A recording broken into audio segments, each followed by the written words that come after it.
Hello, and welcome to the Edge of the Stage podcast, Life Lessons from Performer Training. I'm Matthew Ellenwood, the founder of Ellenwood Studios and creator of EmoVerity. And I'm Berit Elizabeth, the creator of Emotive Agility Training. Whether you find yourself on stage, in the office, at family dinner, we are here to translate performer training techniques for you from stage to everyday life to help you build connection, purpose, and presence, all while navigating your life as a human. That's right. And today we're talking about cocktails and mocktails of emotion, motivating multitudes. And what do we mean by that? Emotions are extremely complex, and interpretations of emotions are complex, and it's hard work.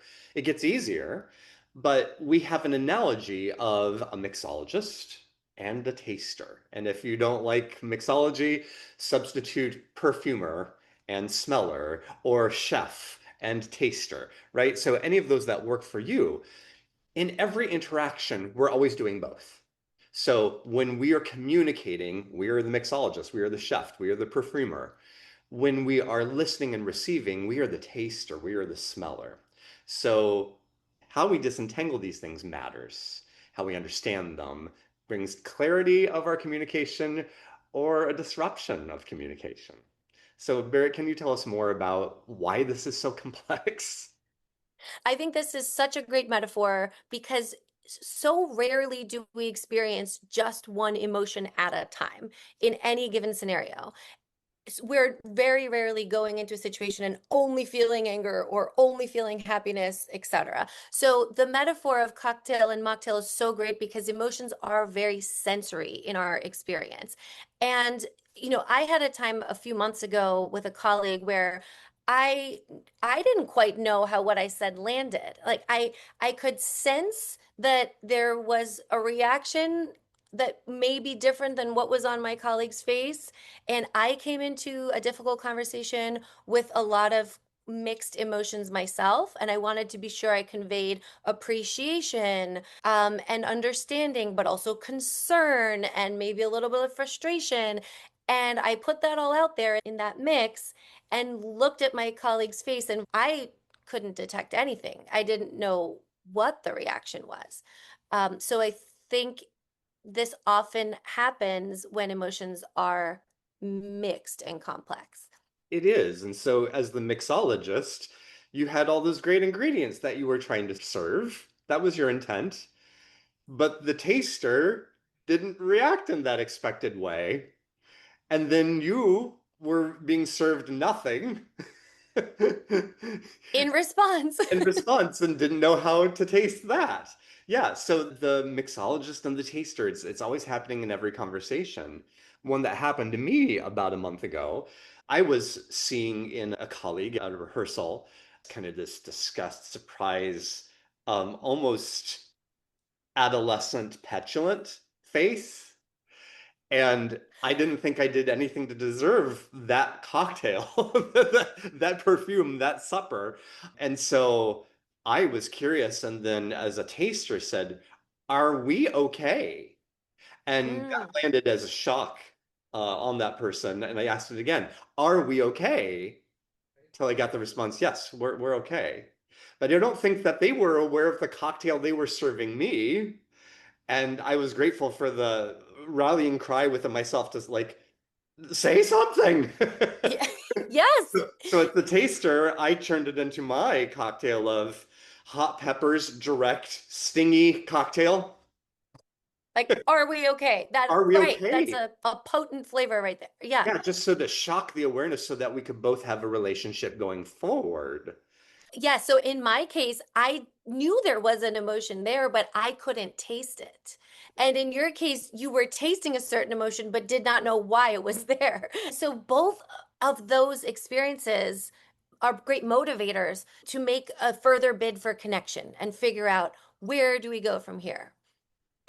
I think that there's a lot of performer training tools that can actually help apply to these types of relational interactions when there's very complex emotions involved. Yes, because acting and dance and singing is conveying a conversation so that the story emerges.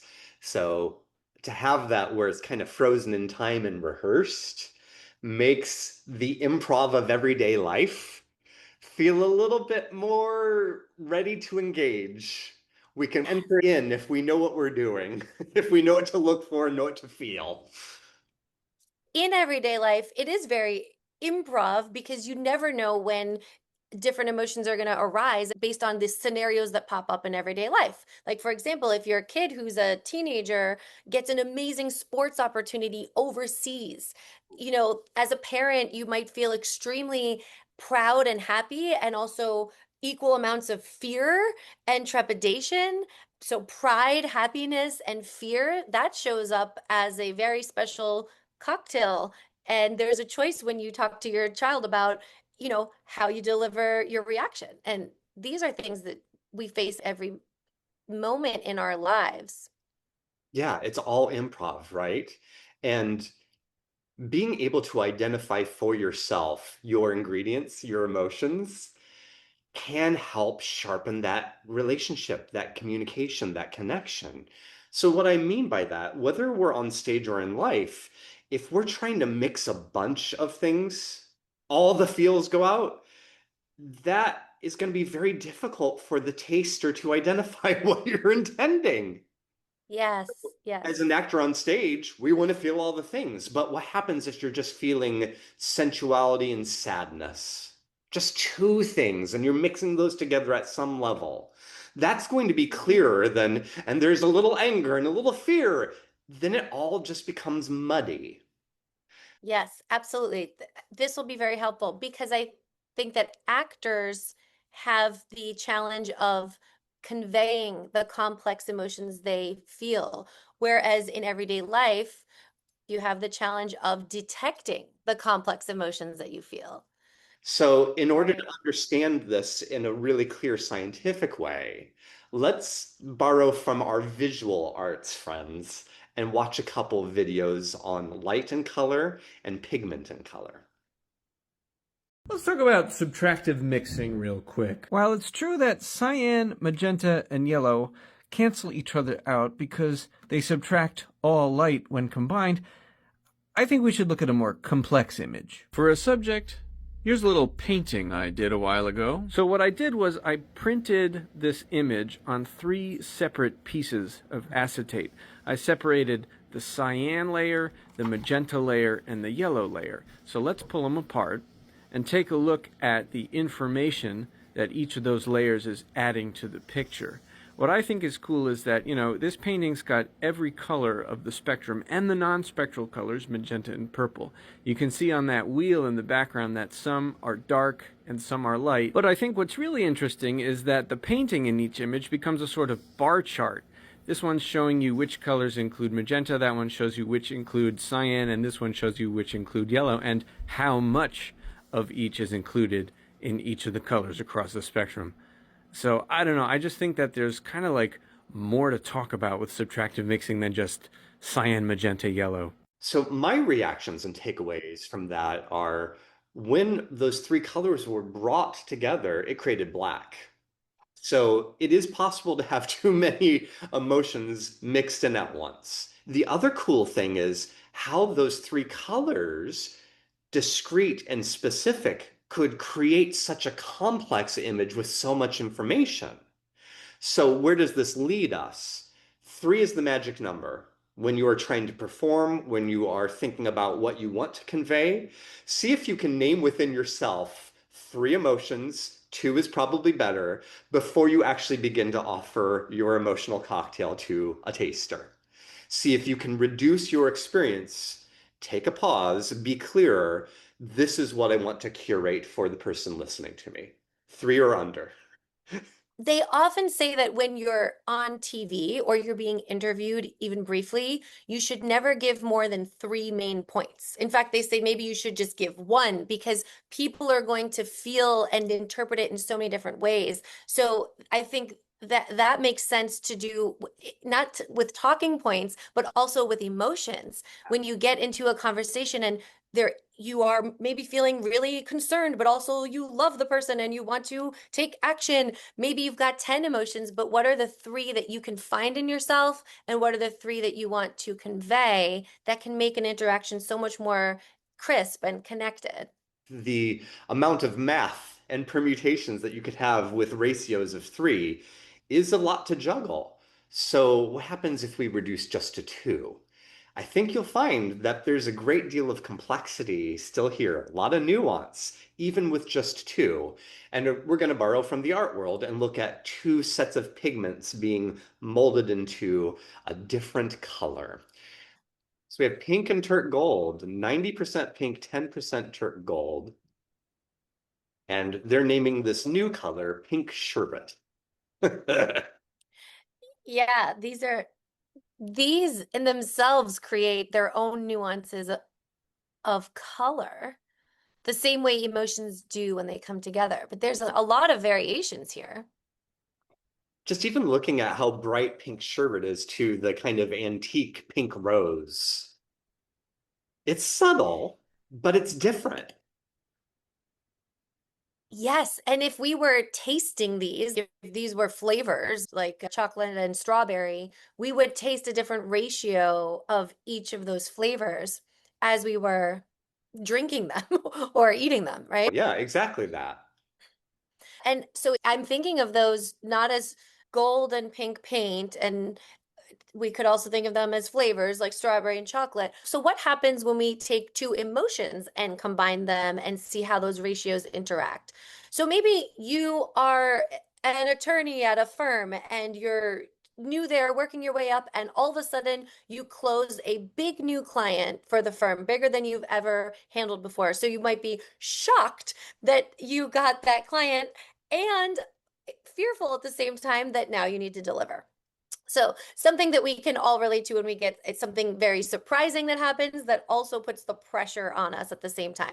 That blend of emotion is a combination of those two.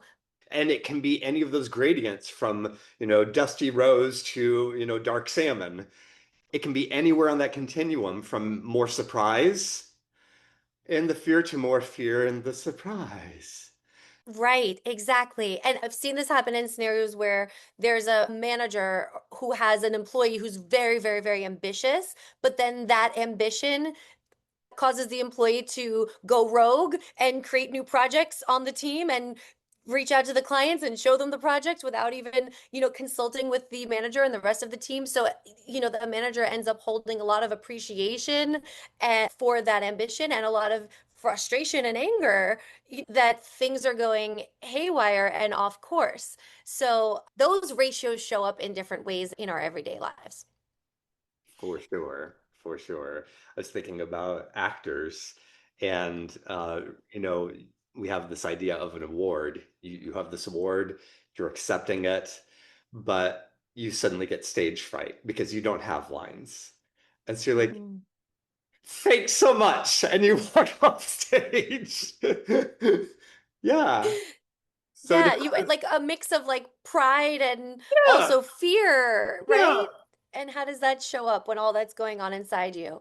And you're a performer, so you know how to perform emotions, but they get the better of you in that moment.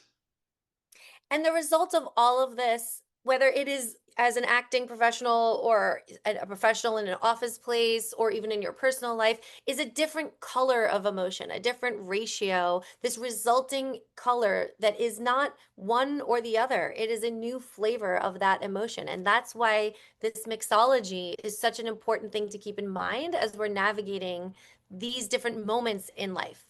In 1976, Dr. Paul Ekman and Wally Friesian took a bunch of photographs of all of the research team doing very pure facial expressions, surprise, sadness, very pure emotions. Then they put them into a computer and morphed them at 5 different points, 5 different ratios. 90-10, 70-30, 50-50, so on and so on, just like we saw with the rose and the turk gold. Exact same ratios. Those computers fed out an image put at those ratios, and they call this the hexagon task. It was for identification of emotions And using it was hexagon because there were there six were different. yeah, there were 6 different pairs of emotions that the first Okay. one was reversed. So it was building this hexagon grid. And if we had the legal rights to show you, I would show you that. But look it up on Google if you're at home. But I want to take one of those rows and show you with my own face what it might look like to move from tenderness to anger. So 100% tenderness would just be a very sweet face. At 90-10, there's just a little bit of something in the eyes of anger, like, huh, that would have been so nice had you not said it that way. At 70-30, there's a little bit of like, I still like you, but I can't believe you're being rude. At 50-50, Mm-hmm. you're being rude, and I'm not really enjoying it anymore. At 30-70, now we have 70% anger. So the lips are starting to get pressed together. The brows are coming in and lowering more. There's still a little tugging up of a smile, but it's really going away. And by 10-90, there might be a little bit of a half smile, a contemptuous smile. That's the 10% of tenderness that's left. But that brow is so low, you can barely see my eyes. Those lips are so tight, you can even see my little dimples going on. So all of those are just facial expressions with a little bit of head lean and tenderness and a little bit of a head forward in anger. It's amazing to see how they blend at every different ratio in your face because I can see different scenarios that apply to each of these expressions. Right. And so as we're trying to name them as they were like dusty rose and dark salmon, you could name each one of these an emotion that you've encountered or a scenario, like I was saying, being upset, or you could Mhm. even be more granular and give it a single word. We're not going to do that in this moment, but you could do that. Yeah, and your face says it all for those very different scenarios and affects and emotions that you're communicating just by shifting the eyes, the face, the mouth, the different musculature in your face. It's conveying completely different scenarios, feelings, and emotions, all from two combinations of two different Ooh, emotions. you're using two emotions and you're combining them at different levels, just like the rose and the gold. So thank you, Dr. Ekman and Dr. Friesian, for giving us this task so that we can be more specific in our work with training actors. And it invites us to have a little bit more complexity in our own serving of emotions and tasting them. So, as we were saying, to be really clear and to be able to distinguish these different ingredients of emotions and their combination really facilitates more connection in a difficult moment, really can facilitate getting closer to an understanding with somebody who you're in collaboration with. So it is really important not to just talk about this as a metaphor, but to actually learn how do we put this into practice in our everyday lives. So we have a strategy for you today, and we're going to lead you through an exercise right now that you can do along with us and then put into practice right after this podcast. So, Matthew, where should we start? Exercise one is called the taster.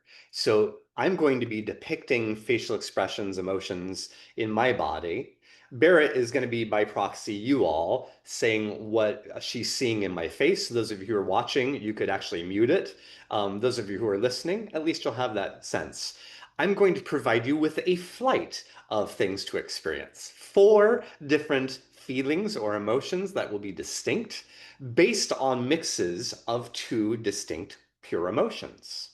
So, you'll be the mixologist I'm the and I will be the mixologist. taster. You're the We will all taster. be the taster. Yeah, the Okay. listeners, the watchers are the tasters. And the flavors I'm going to play with are floral and sweet on one side and hot and bitters on the other side. And so you're going to have a flight of just those 2 ingredients in different proportions. What has more sweetness and floral? What has more hotness and bitter as we engage with this metaphor in an emotional way? And if you're watching this at home, disclaimer. Emotions are usually only held for a few seconds, right? So if I smile at you, if I keep smiling for 4 seconds or more, you're going to be like, what is wrong with this person? The duration matters. It changes. It needs refreshment or moving into something else in life. So this is going to feel very uncanny valley to watch me do it for like 30 Right. seconds. Just wanted to name that in the room that that's natural and this is for learning purposes only and not how you should perform it or give it to another person in real life. All right. Right. Makes That being sense. Just for the purpose of this just for exercise. the exercise, do not Just a imitate drill. in real life or performance. All right. This is just a drill. This Yes. is only a drill. Are we ready to play? I'm ready to taste. Okay. Yes. So we're cleansing the palate with a 0. Mm-hmm. Here I go.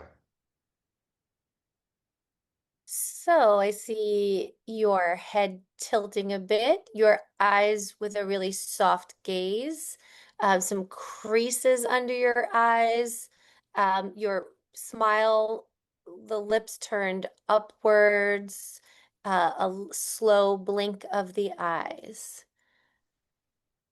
And I'm seeing a little bit of a nod and overall softness.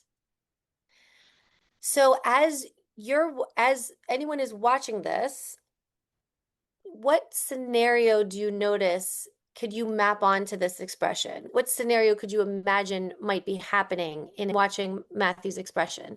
Or maybe what feeling comes to mind when you see this? What word does it bring up for you? So kind of what do you think you're tasting here?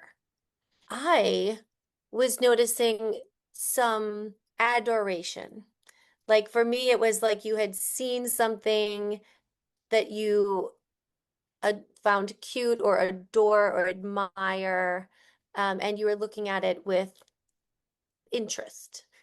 Yeah. What were you going for there? What was that? Peaceful. Peaceful. So Yeah. I was trying to really highlight the floral and sweetness of the emotional mix that I was having. So we don't yet know which two you're mixing. Oh, you This don't? is the crux of it, right? I'm helping everyone to taste so that we can try to guess which two you're mixing. Right. So are we ready for the second of this flight? Yes, go ahead. Eyes are darting around. The musculature is tense and stiff. Quick movements as opposed to those slow, soft movements before. Um, the lips are not turned upward. There's wide eyes, no more creases in the eyes. The mouth is slightly agape, slightly dropped, and there seems to be a quick inhalation of breath. So when you see Matthew in this position, what word comes to mind for what emotion you're tasting? I see an intensity. I see increased interest from the last ratio we saw. And I see almost like a low grade fascination, but a little bit of trepidation. Like maybe you saw something you're unsure about. Yeah. Yeah, what were you going for? Spooked. Spooked. Yes, I did see you as spooked. Well, this is being released on Halloween, so I figure, that's appropriate. Great. So that's the second one. So I was really in trying to increase the hot and the bitters. There was a little bit of the florals and sweetness. It was not a totally unenjoyable being spooked. I enjoyed it a bit. Yes, I saw that it looked like you had seen something like a ghost. Right. So now I'm going to be more granular. So we're going to have a little bit more of each. But what is more present in the mix? The sweet and the florals or the bitter and the hot? Okay, that's where we're going now. So the peaceful was way more towards the sweet and the floral. And Yeah. the spooked was made way more towards the bitter and the hot. Yeah, All exactly. right. The next one, your third drink in the flight.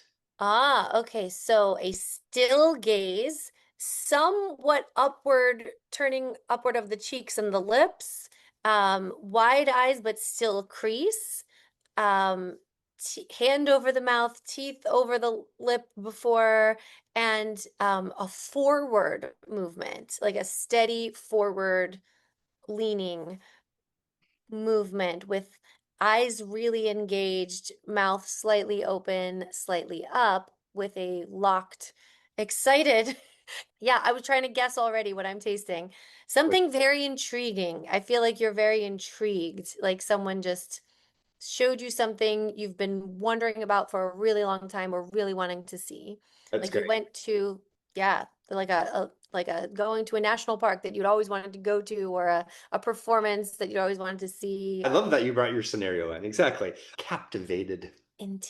Yes, I could taste that. And I hope anybody watching can kind of get that flavor or something and notice the difference between the flavor of the previous expression. Yeah, could you taste the bitters Yeah. a little bit more? Like it's predominantly sweet and floral, but it's got a few more bitters in there. Yes. It's the stillness, it's the jaw drop, it's the wide eyes, it's the moving forward, right? Those are kind of more the bitters in the. It was more intense than the peaceful, because you brought in the steady gaze and the intensity of those bitters, so to speak. Yeah. Okay, here's the last of your flight of four cocktails to play with. Okay, so notice more of a leaning back. The mouth is open, but the lips are not turned up as much. There's more of a sinking of the eyes, less wide. There's furrowed brows. There's the nasal labial folds that are creasing one side and then the other. And sort of exhale that's slow.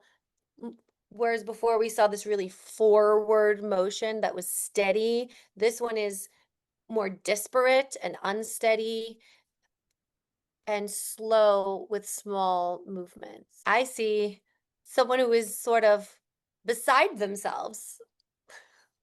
Yeah, like almost like you've given up or you're confused, um, overwhelmed. I'm tasting some combination there.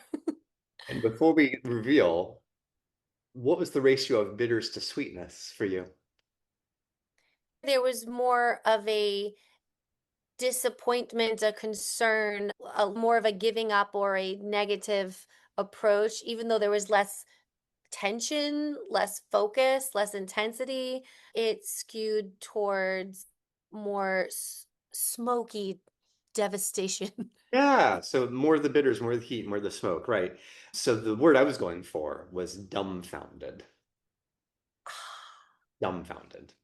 And dumbfounded, not in a playful way, Oh. dumbfounded in a more somber way. Yeah, and that's the fun thing about words is dumbfounded could be in a playful way. It could be two different types of emotions, but within the emotions I was choosing for myself and the rule that I was imposing, I wanted to have more of the bitters. This was Yes. the color of dumbfounded that I found. Are you ready for the reveal of the two primary emotions I was mixing? Yes, all of those different expressions and flavors were the same two emotions at different ratios. That's right. My intent was tenderness and fear. I Mm. mix tenderness and fear at different levels. So peaceful, where it's like there's existential dread happening, but I am okay. Captivated. I can't believe I'm seeing Lady Gaga in person, but it's a huge crowd and there's a lot of energy and it's a lot of loud. I love her, but I don't know if I love being here. Mix, yeah. Dumbfounded, the sense of someone that I have been a good friend with has said a horrible thing about me and given me horrible feedback.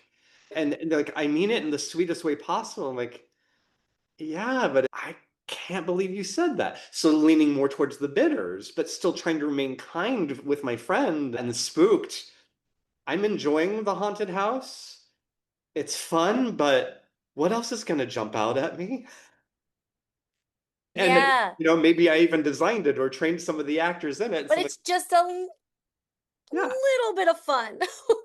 like oh, there's Hallie. She looks horrible, and she's gonna be coming at me with a chainsaw. Like, so it's still fun. It's an actor I've trained, but I'm still spooked.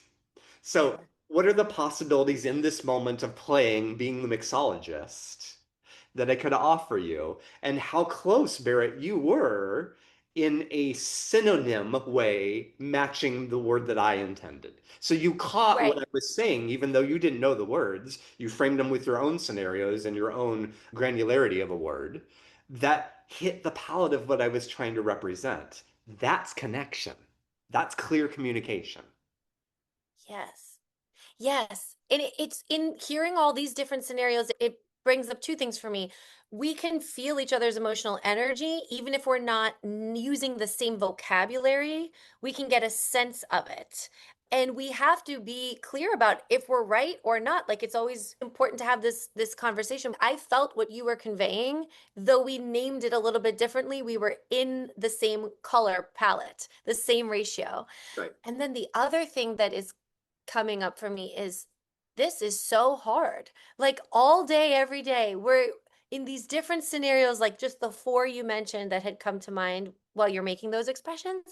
All day, every day, our bodies are going through these multitudes of emotion. And people are reading them and we're trying to convey them. We're experiencing them whether we want to or not. And it is really a science of mixology and of emotion to be doing this work on top of speaking and talking and living our everyday lives, right? This is hard. And so we get there by doing these kinds of silly exercises, these kinds of deconstructions. In our last podcast, we were talking about the MRI study of the brain knows what it is seeing, even if you consciously misidentify it, right? Yes. That was coming to mind when I was saying this. Yeah. You Yeah. have the vibe. Your inner brain is getting it, even if you're like, I don't know what that is. A deep part of yourself does know. And the closer that you can actually say a word that is in that palette brings you in greater connection to the person that is serving you that mixed drink or that perfume or that food, that emotional mix. Yeah. Exactly. Exactly. It is a worthy exercise to take that extra step and level of awareness because the benefit is that connection and that understanding, which can take you so far in your personal relationships or in your business relationships or reduce frustration and make life more rich.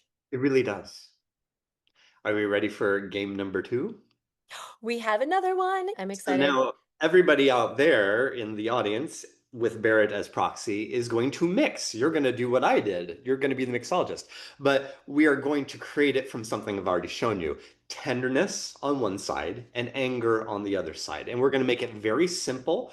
We're just going to take one facial expression from the mouth and allow the eyes to do something. So on the tenderness side, we just want a smile that crinkles the outside of the eyes. So a smile that reaches the eyes that makes it feel very bright. So you can see Barrett's beautiful example there. That's a nice little sweet tenderness, care, loving kind of face. And we can let that go. So go back to 0, which just means tap your face and let it have no facial expression. And listen to episode 1. Yeah.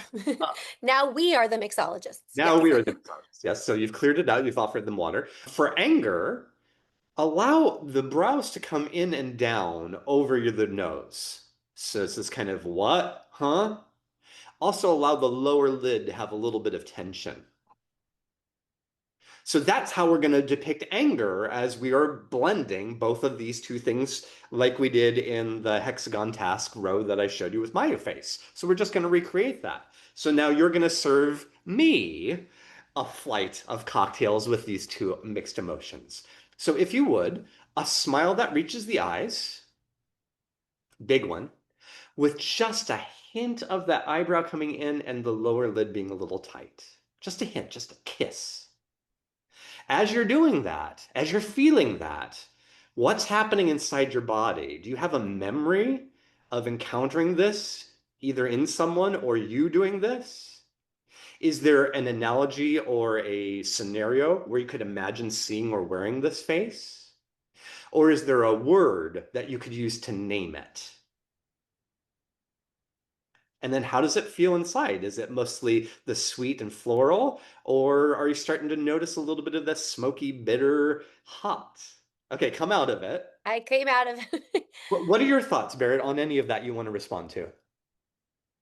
Yeah, I felt like as I was doing it, I felt the sensation of wanting to be happy, but being a little suspicious. Yeah, And in this imagined scenario, not wanting to show the other person how suspicious I was or angry I was, but it was like leaking through. My frustration was leaking through. that's right. In this way, it's kind of a mask, right? Our mask is tenderness.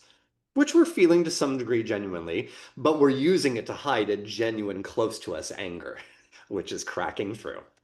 Yeah, that's a Mm-hmm. mix. Okay, let's go a little bit closer to the anger side, but not there yet.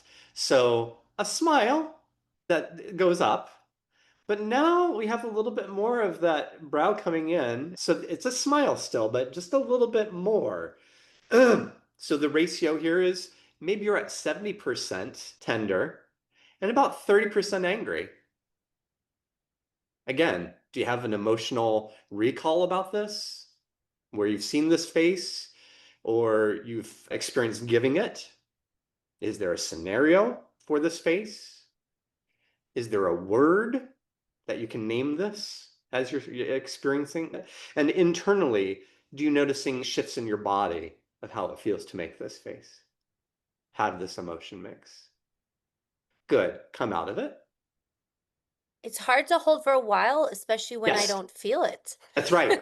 It becomes a very Yeah, physical exercise, right? it is a true deep exercise. I felt pissed off, Huh. but not entirely angry. I felt Right. like I have a good amount of um affection for somebody who is also frustrating the heck out of me. Yeah. Like, better not say that one again. Not Like say that one. one more time. Yeah, exactly. Yeah, just one more time and we're gonna go. Okay, great. So now let's start to add a lot more of the bitters and take away the sweet and the florals, yeah? So it's a gentle smile, barely there. Brow, eyes, hint of a smile, barely there, yeah. And then just breathe into that. Do you recognize it? Have you seen it or felt it in yourself? A scenario where you would encounter it? A word, sensation inside your body. How does it make you feel? Where does it live? What's it do? And come out of it. Very different. Yeah. Very spicy and smoky and angry with the bitters. Yeah. Yeah, and Very bitter, so to a hint of speak. the smile. So there's like an overtone afterward of like it has a floral finish. But it's almost more like the smile is just to put a stopgap on the anger. So there was, like, for me as a person who constantly puts forth positivity, Yeah, that's like my default is to put forth positivity, and I have to even remind myself to be true to my own anger or consternation when I have it. right. Um, that that felt like a confusing blend because tenderness is just there to temper the frustration. Yeah. We're doing Right. And tenderness and anger.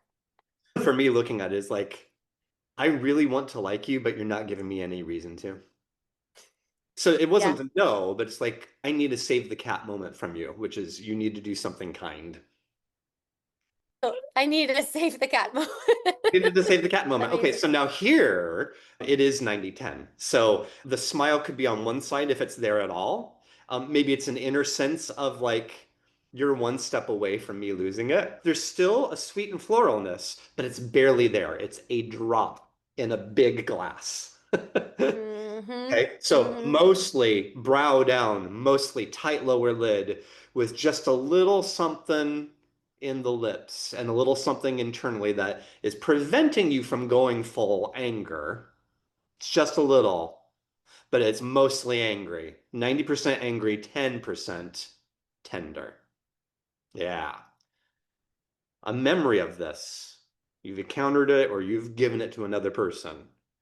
A scenario where you could see that this would be the appropriate face that would happen, of course. Or a word.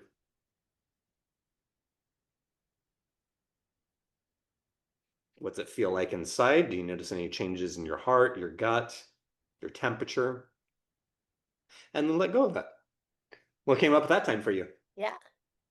A tension in the head. Yeah. Yeah. And a memory of screaming and being just disappointed in somebody I care about. Yeah. Yeah. Disappointed is a good word. Yeah. Yeah. And it's amazing the shift when you just when you drop it and let it go. Yeah, how And it quickly we can, can come in and out, right? yes, yes, which is really important for people to know as they practice this. That's right. So all of those were a tenderness anger mix, but they have very different meanings to the person receiving them as taster. The flavor profile has changed. Yes. So now we're going to do what is called lightning round. It's an immediate thing, and we're going to all play together. But we want to give you a chance to understand the facial expression before we do it and the sensation. So Berit is going to demonstrate disgust while I tell you what it is. So we add that brow lowerer and the lower lids. The upper lip is brought up really high, making these furrows here. And then for right now, let's press that bottom lip into the top lip. So bunch up your face, make the face as small as you can inside. Yeah, and then if you bring down that lower lip or you drop your jaw, that's an option. So all of those represent disgust. And there are many more, but that's the basic expression recipe for disgust. That's if you're just serving someone a full glass of disgust, like Full nothing glass else. of disgust. On the other side of this, what we're going to do is a big smile, showing teeth, crinkling the eyes, your eyes even squinting, as well as raising the two corners of your mouth, and maybe a quick breath in and out to allow you to chuckle or laugh. And yes, that is it. So those are our two liqueurs that we're pouring because we have to know what alcohols we're mixing, right? Yes. Now we just see what happens when we mix them. And now we do immediate sensation. Ready? So on the count of three, we're going to practice going right into a mix of these two. Start out with zero face, clearing everything. Someone just told a gut busting joke. It's too super disgusting, but super hilarious at the same time. And 1, 2, 3, go.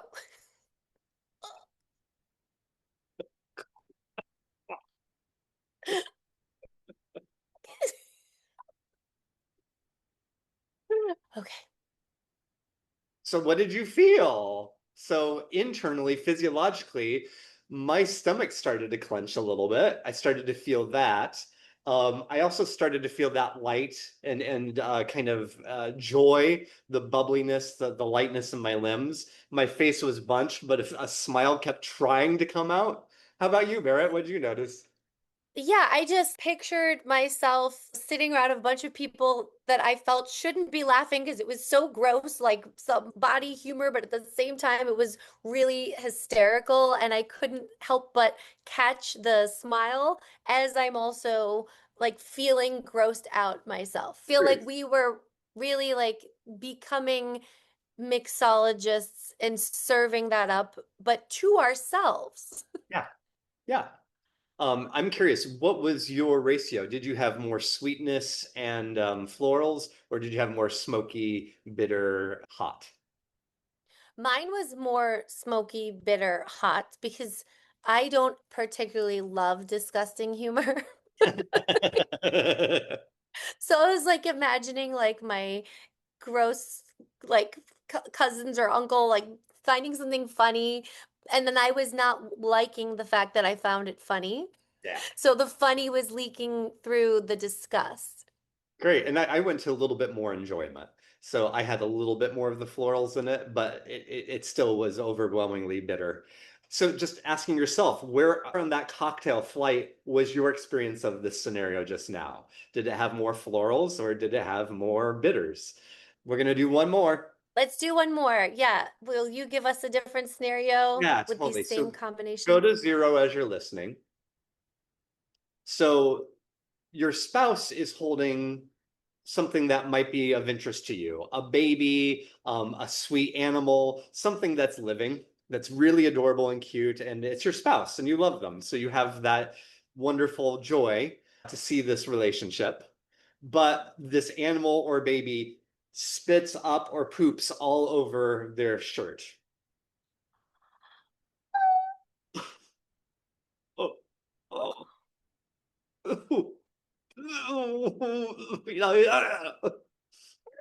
Okay, I'm coming out of that That one. one for me had a lot more florals. A Good. lot more floral. That had a lot more bitters, vomit. For me, I felt like it was actually going to hurl. But I noticed in my face that my facial depiction was much more florals and sweets, even though my inner expression was much more bitter. Oh, interesting. Interesting. How about Yeah, so you? Inner you versus outer? I think my outer was pretty much matching how I felt because I felt like this baby was really cute and there was a lot of love, but there was a secondary grossness for the puke that came up. And I think what's so interesting about this is we are tasting our own emotion in this case too, which is really, what I talk about all the time with emotive agility. Being a mixologist is so powerful. You can serve up a mix of emotions to the person you're speaking to, but we're also serving up that mix of emotions to ourselves as we're just taking on these positions. So mine felt loving and disgust. Like it matched how I felt inside. I love it. That's good. That's very good. So just bringing back the first video where we had the picture that was separated into magenta, cyan, and yellow, and how when they're brought together, it's the full color picture with every color in the rainbow on that grid. The ability, as Berit said, to feel these things, to identify them for yourself, and kind of figure out where it is mixing will help you be cleaner and clearer in your own delivery, your own connection, your own communication. And this is rooted and necessary on stage for performers. The more that we're able to identify these emotions as tools for storytelling, embody them in ourselves, the clearer we'll be in that storytelling for our audience. In Yeah. real life, we'll be clearer as speakers too. This is applicable for everybody. And it just means being curious, pausing a film. What am I seeing? What two emotions are contributing to this expression in this actor's moment? Can you do it? Can you watch with the sound off and guess in the moment Yeah. as something's coming up for you? I'm feeling disgust and joy. Interesting. How big do I want to be about it? They're going to be offended if I up the disgust, so I'm going to up my joy. Oh, I'm sorry that happened to you. Here's a napkin, right? So to have that one moment of pausing, like, don't go into the disgust, lean into the happy, is a great tool to be able to do for emotional regulation and emotional intelligence. It's next level stuff. Yeah, it is. It really is ninja level stuff. And you might think there isn't an opportunity to do this if you're not on stage or you're not going into a performance, right? People might think that, but to what you just said, um, we often have the most complex emotions when we're going into difficult conversations. And a lot of the time we know we're going to have that conversation. We know we have an interview coming up, or we know we have a phone call coming up, etc. So we can think through and anticipate before those difficult scenarios, what are those three emotions that would be best to convey? Kind of like those three talking points that we think about when we're being interviewed. What are the three energetic feelings that we are having that we want to come across, and at what volume? We even have chances to prepare for scenarios like this and borrow that from performer training. And getting good at it is really just an attention thing. So if we talk a little bit about the science behind this, Dr. Leslie Greenberg came up with this analogy of the emotional tree, which I took off and ran with. He's the founder of emotional focus therapy, School of Psychology. But the affect is like the trunk of a tree in its roots. It's the physiological sensations that we have. So our heartbeat, the sweaty palms, saliva, tears, faces turning red, those kinds of things. How we're feeling in our head, our heart, our extremities, our belly. And they may be very high in intensity, like my hands are cold and tense. They may be very low and mild. My belly is soft, my head is really relaxed, my eyes are closing, my heartbeat's slow. You could interpret them as pleasant or unpleasant, right? But at this level of affect, you don't necessarily have the ability to name what it is you're feeling other than these physiological sensations. So when you're encountering a difficult conversation, like Berit was saying, just notice, My stomach is clenching. My heart is beating fast. My palms are sweaty. I feel like I have to go to the restroom. And my mouth just suddenly went dry. Literally just went dry. Mhm. That's all affect. Then can you name, oh, this is unpleasant and it's intense. That helps you to really recognize the trunk and the roots.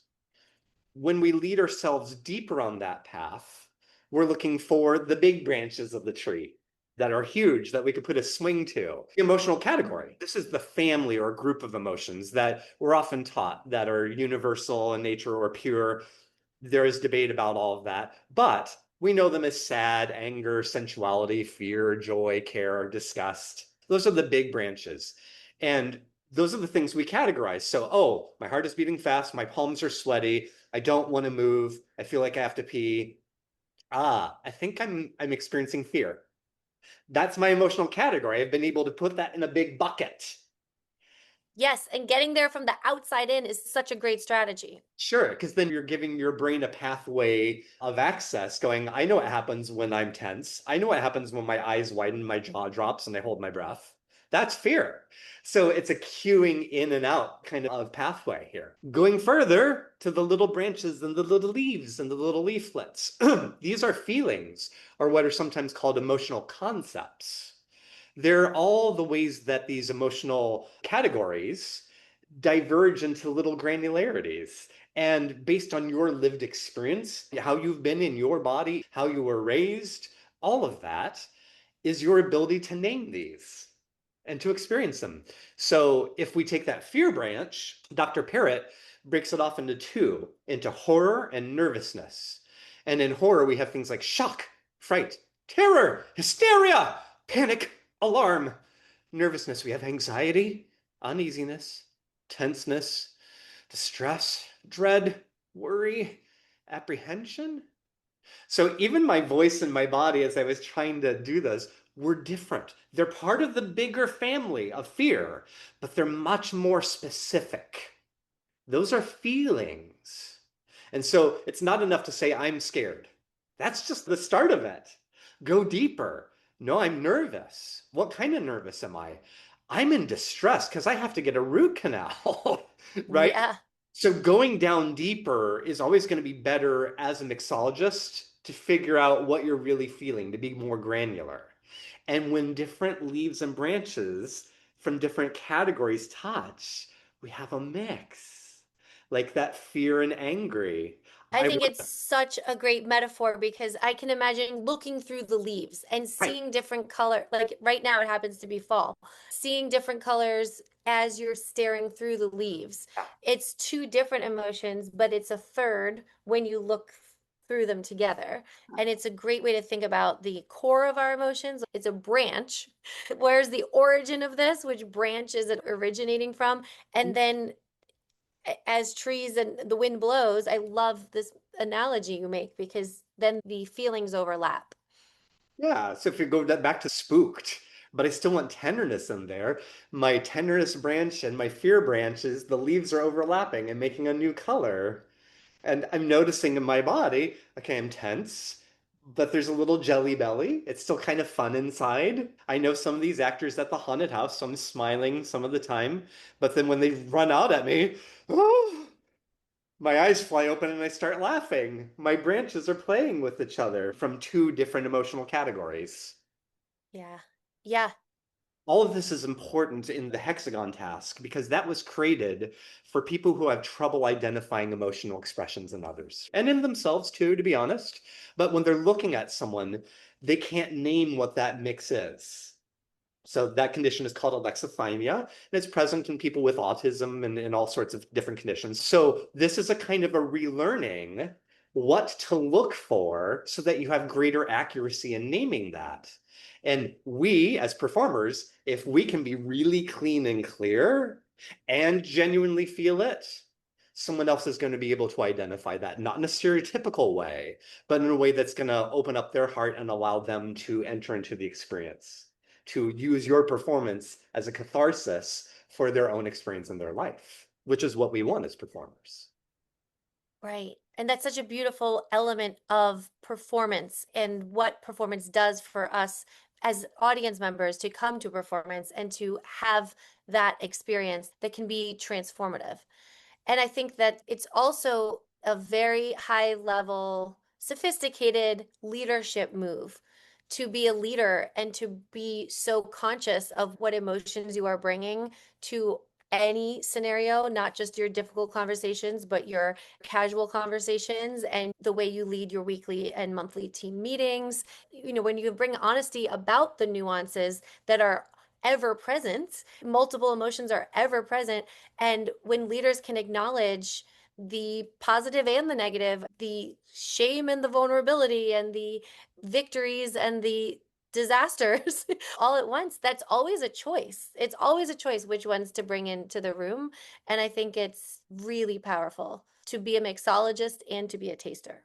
Yeah, to get really good at both of them so that it's a deep self-study. And we just see it all the time, the errors of that lack of self-study. You know, people who are not emotionally intelligent just shooting all over the place, you know, you should have done that, you should have done that, and not realizing what they're serving other people, you know? Right, which is one of the most clear paths to disconnection, clear paths to breaking the connection in a relationship. Yeah. Yeah, any alienation comes from two things: miscommunication and lack of curiosity. So when someone just says something, the other person have patience to regulate and going, so this is what I heard. Is this what you meant? Or I'm curious about that statement. Can you tell me more? If the taster can have a moment to regroup and be curious, we can avoid that. But as if you said, if the boss comes in already knowing what they're going to curate in terms of what they're going to offer, what a joy it would be to be in that room. Yes, yes. And as we're talking about authenticity with our emotions and authenticity with this mix of the different emotions that we have, it's also something that brings up for me vulnerability. And when it comes to leadership and vulnerability, there's a difference between sharing for the sake of sharing open wounds and kind of trauma dumping or spilling out one's emotions, however authentic they may be. There's a lot of discussion going on right now about different contexts for vulnerability. I think a nice way to put it is when leaders, because I brought up leaders in particular, share emotions, there's a difference between sharing raw and authentic emotions and sharing scars, stories of scars and emotional wounds that have been healed. And that in itself is very vulnerable. Yeah, so in wounds that have healed or are healing, there's a perspective, right? It's been considered, it's been integrated versus a raw, visceral reaction. Right. And it can be very toxic or it can be It's a lot to very, taste. a lot to A taste. lot to taste. Yes. So what are we curating? And if we can have the presence of mind to like, I need to not be in this situation at this moment, or I need to regulate this way. You can feel whatever you need to feel, but it's the sharing of it. You not sharing that toxic, immediate, raw response is not you being inauthentic. It's you being emotionally intelligent. Right. And authenticity is such a beautiful thing when we can find our true emotions, tap into them, serve them up in the beautiful blend of mixology. But there also is a side of it that, in this case, doesn't serve the other taster very well. The phrase that always gets me when people say it, and it's happening a lot lately, is I'm just being honest. As if Mm. that makes it better. Like, okay, that is your authentic feeling, but it's obnoxiously aggressive. Well, yeah, you can overstep and you can Yeah, overshare in a way that's not functional. yeah, not healthy. The other thing about authenticity and all of this, people sometimes take their identities as authenticity when it's just privilege. And privilege are those traits that have been put upon you by society, ascribed to you by society. It's not your fault, it's just what happens. Making you privileged or not privileged. Being US citizens, that's a privilege. Having a US passport is a privilege. Being married, being able to be fluent in English, an English speaker. How you present yourself, right? Your gender, male gender, white, all the rest of that. The authenticity here is getting to the truth in those privileges. And someone who has those privileges can afford to be more authentic. They can take that risk. So not mistaking privilege itself, which is not chosen, Right. for authenticity, which Right. is chosen. Yes. The choosing of it, for instance, I'm non-binary. I use the pronouns they, them, though any that are given to me with politeness and respect are fine. But it's how I identify. It's easier for me, the way I look and all those privileges that I outlined, to reveal that truth about myself in a climate that's finding the pronouns discussion to be very polarizing and political. It's safer Mm-hmm. for me to do that than it would be for others of other complex identities with less privilege. So privilege and authenticity are often tied, and it could be very risky for someone else who comes from a more marginalized group who doesn't have privileges to be more fully authentic in spaces. So do you think there's a judgment, perhaps an unfair judgment, around whether people share their own authenticity, their identity authentically or not? I think there's a huge one. Authenticity is being talked about obsessively in our culture and often in a pathological way. And so just recognizing that those who can share their true authenticity probably are not going to suffer a lot of marginalization or exclusion because of their sharing of it. It is underappreciated the risk that being authentic is, especially now in this climate where lots of marginalized communities are being persecuted openly. And that's a really important thing to be sensitive to, the level of privilege that comes with being able to share authenticity and choosing that. Speaking of complex emotions at once. That's right. It's a privilege to be able to share those true identities and to not take a fall, to not lose your social power or capital or status. Or funding. Literally capital. Yes, Yeah. yes. Yes. So how that relates to mixology is that people are wanting that authentic flavor. Be careful on that. Careful on who's serving that and who's asking for that and why. Do you have a right to someone's authenticity, especially if you come from a place of extreme luxury and power and capital? Do you have the right to ask for that authenticity from everyone around you in your corporate culture or your theater or your TV show? When you are the one that has all the power and will lose no status if you share your authentic response in the moment. Right. I wish this wasn't a concern and a consideration that we had to have a strong awareness of.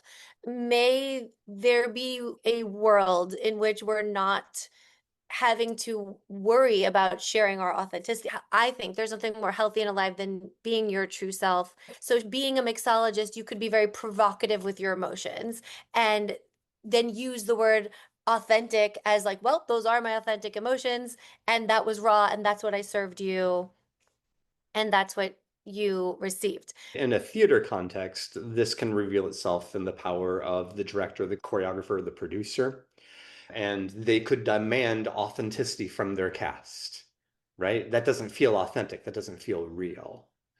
And our goal as performers is to be realistic. But let's face it, if you're in a theater looking at AstroTurf, seeing your lover beyond, you're seeing no one. You're seeing AstroTurf and you're seeing the wings. You are pretending. You are not really living that. Let's all just acknowledge that. So the authenticity is whatever that actor creates for themselves as a truth in that moment that reads as real. It's a big magical illusion. Mm. And we need to find the magical illusion of that to serve the story, to serve the play. The authenticity is a value judgment from that director, from the person that's offering that as feedback. It's not reading with their lived experience. Okay, try again. But it doesn't mean that you dig down into your emotional stories and substitute those. And that's more authentic. No, what facial expression, what sensation, what moment, what action feels like this character would really, really actually do in this moment. that's where you need to go. And that lesson can be applied to the corporate room, to the lecture hall, to the hospital. Yeah, because you don't owe everyone your life story and your deepest, Oh, darkest secrets, right? And no. say in the context you mentioned, and then also in every interaction, it can be authentic to say, that's enough for me to share. Yes. There's all these Yeah. wonderful intersections around boundaries, nonverbal communication, self-awareness. They all tie into authenticity. It's just there's not a lot of oppositional arguments against authenticity and what authenticity can do. And as we're listening to podcasts and social media, just wanted to bring that out with what are you serving? What are you being served? Who is doing the serving? Who is doing the tasting? And what is that power dynamic? And what is the level of power dynamic of the person on one side of the bar and the other side of the bar, the Right, taster and the mixologist?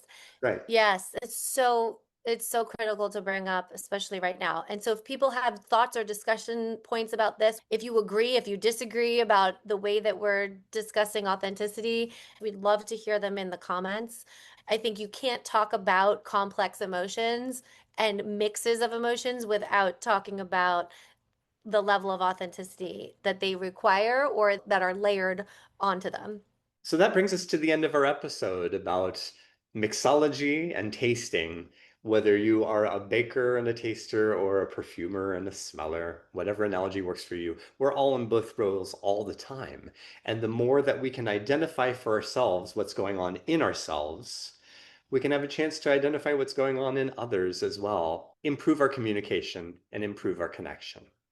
Resources will be listed below in the show notes for you to click on. And if you'd like to take a course in facial expressions, it's available to you through my EmoVerity platform. And if this discussion on thinking about emotions in this way was helpful and you know someone else who you think it might be helpful for, please share the episode. Please share our YouTube channel and like and subscribe. We'd love to hear from you, your feedback, and we'd love to know if you do try any of these strategies, how it goes, if you're open to sharing, and to keep this conversation top of mind. So, most importantly, please remember that all the world is a stage and we are just living on the edge of it. Bye for now. Bye.